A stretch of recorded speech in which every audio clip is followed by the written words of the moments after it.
Dear students, very good morning to all. This is your second session of computer.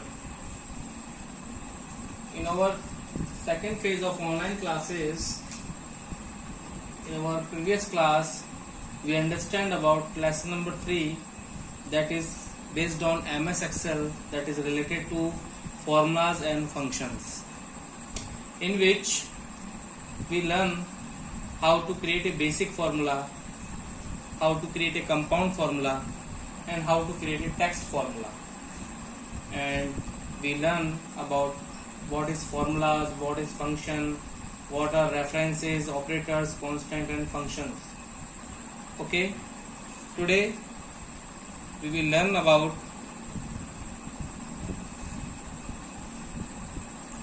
using ranges in formula and types of cell reference. There are 3 types of cell references.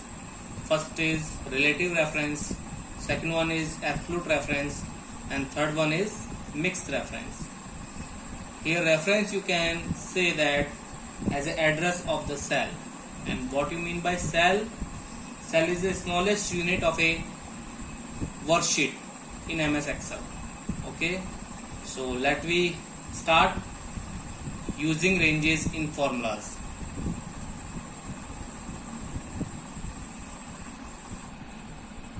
Now, using ranges in formulas, you can assign multiple cells to a formula by creating a reference or a range, and these ranges saves a lots of time.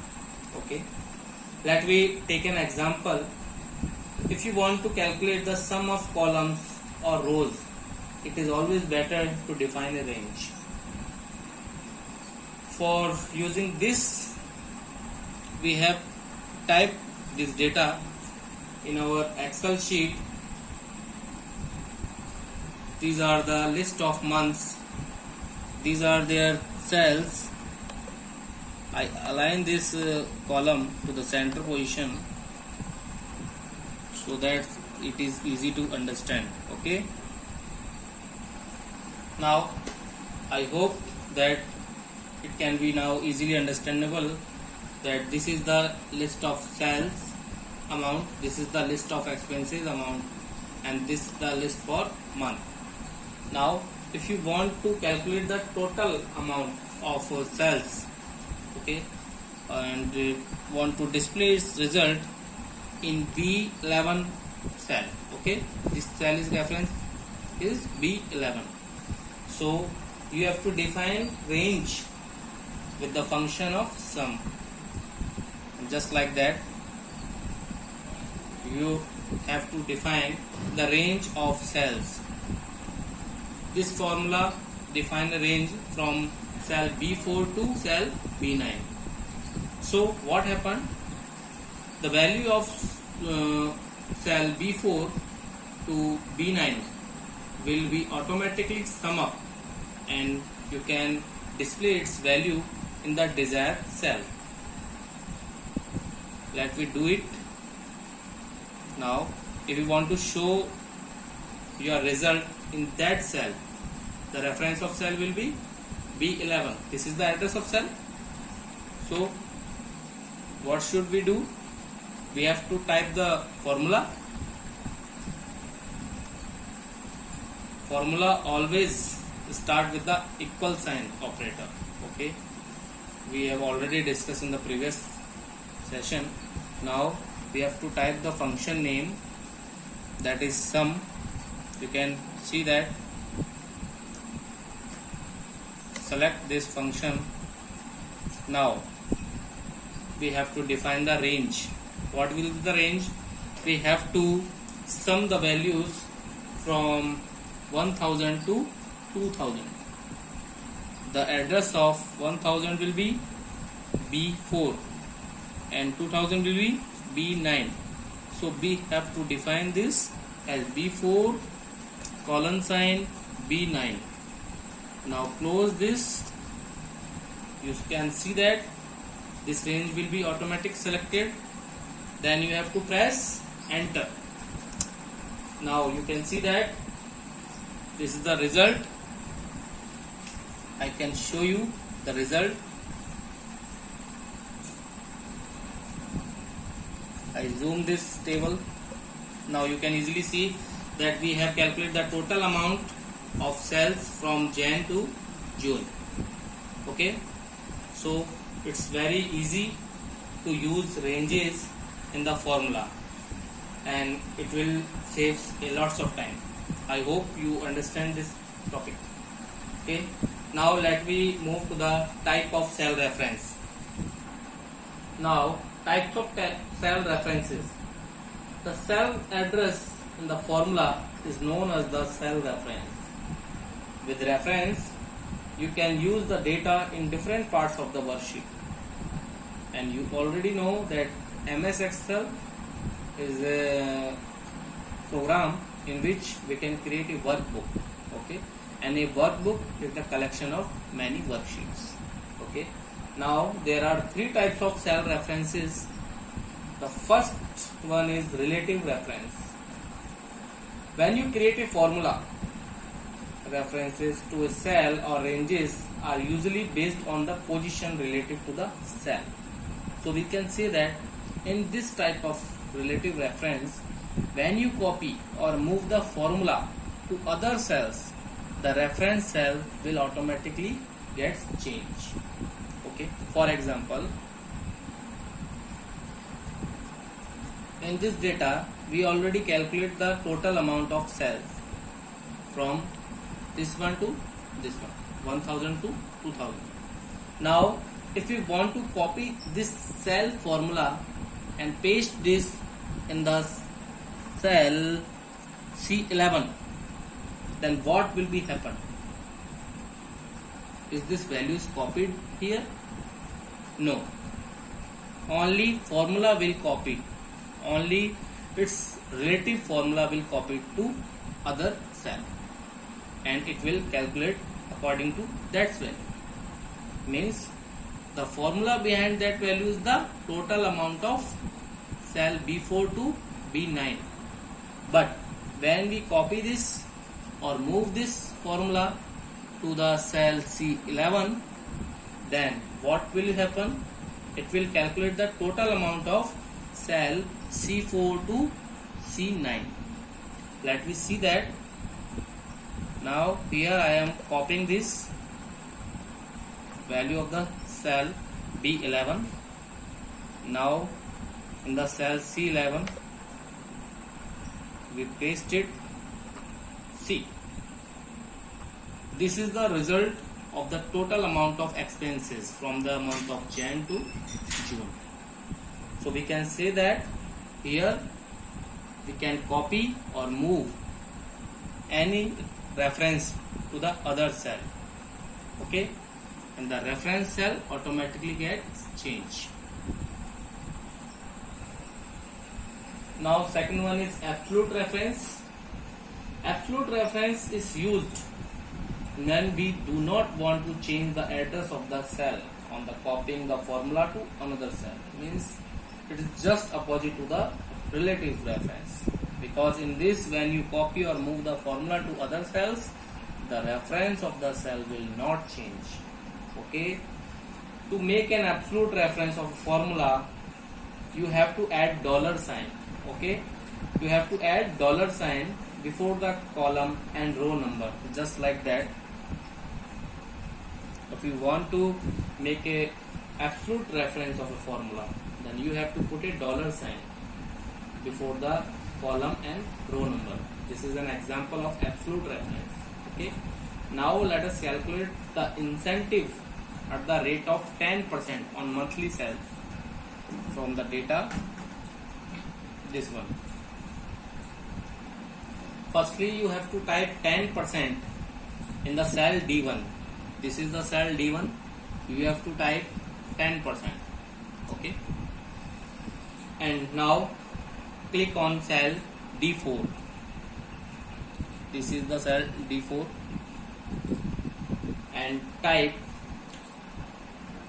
equal B4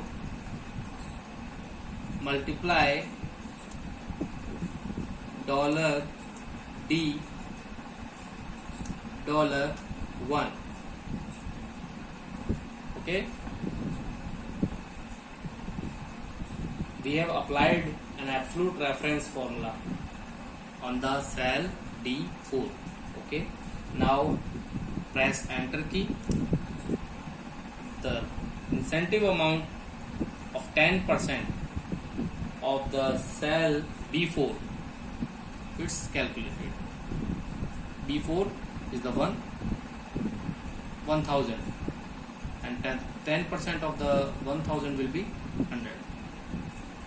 Now the cell D4 display the value 10. The first cell address has no dollar sign. You see that before B4 in the formula we have not applied any dollar sign, so its relative reference and the second cell address is fully absolute. Okay, therefore when the cell is copied, the first one will change the reference in the new location, but second one will remain the same.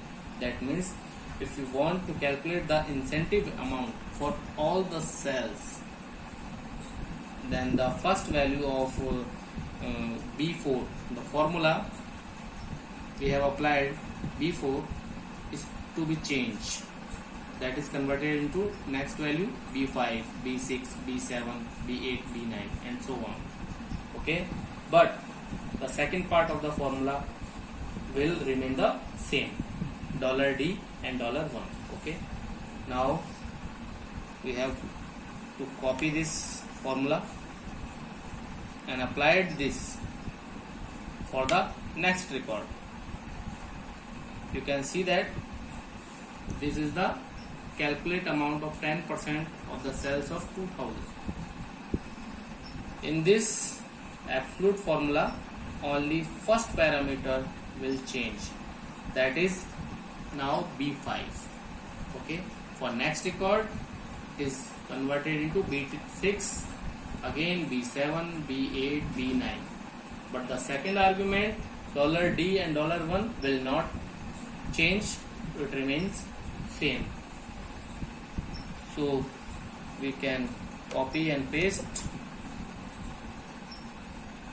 and calculate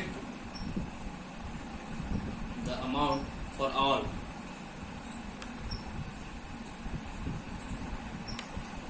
You can see that it is very easy to calculate the result for multiple records, just like that.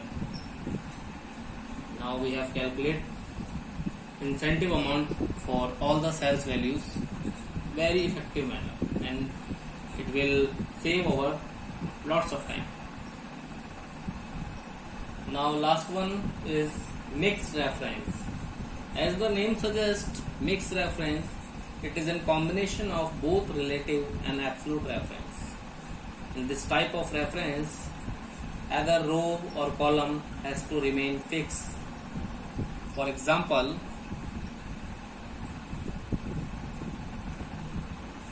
this is an example of mixed reference.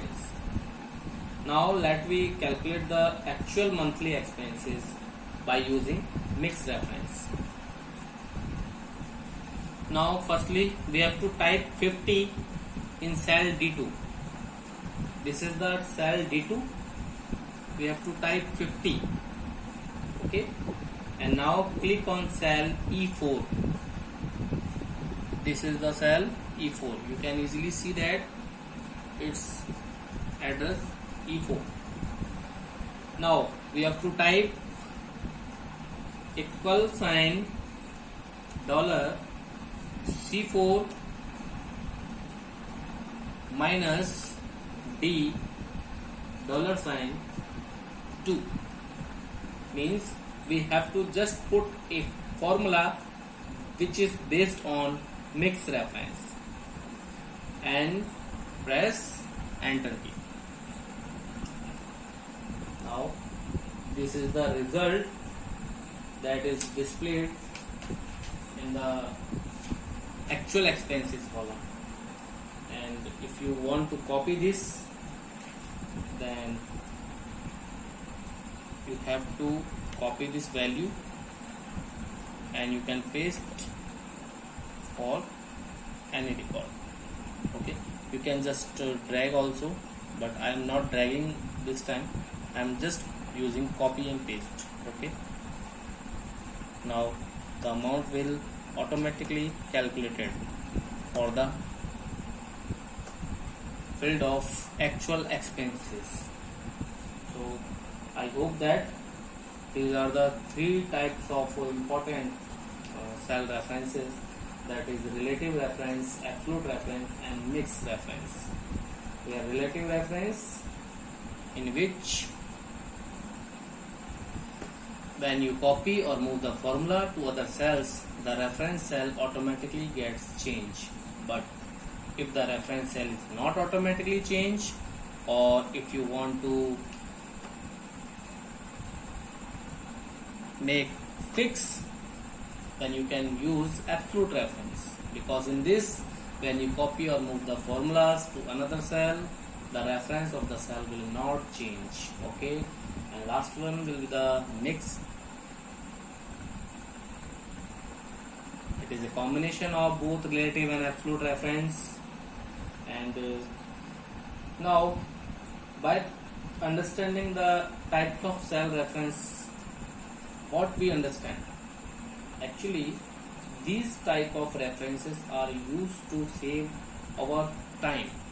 When we work on an MS Excel worksheet, we have to use different kind of formulas and calculation. If we are using some mathematical operations, and if we are preparing a salary sheet of or a financial structure for an organization, then we have to perform many kinds of calculation in that task. So these type of references will save over lots of time for calculating again and again the same things. So we have to just apply a formula at only once time, and it will be copied or it will be pasted by you for multiple times, and it will be auto calculated. Okay, so I hope you understand these topics. And today we remind again, today we learn about using ranges in formulas and the types of cell reference, that is relative reference, absolute reference and mixed reference.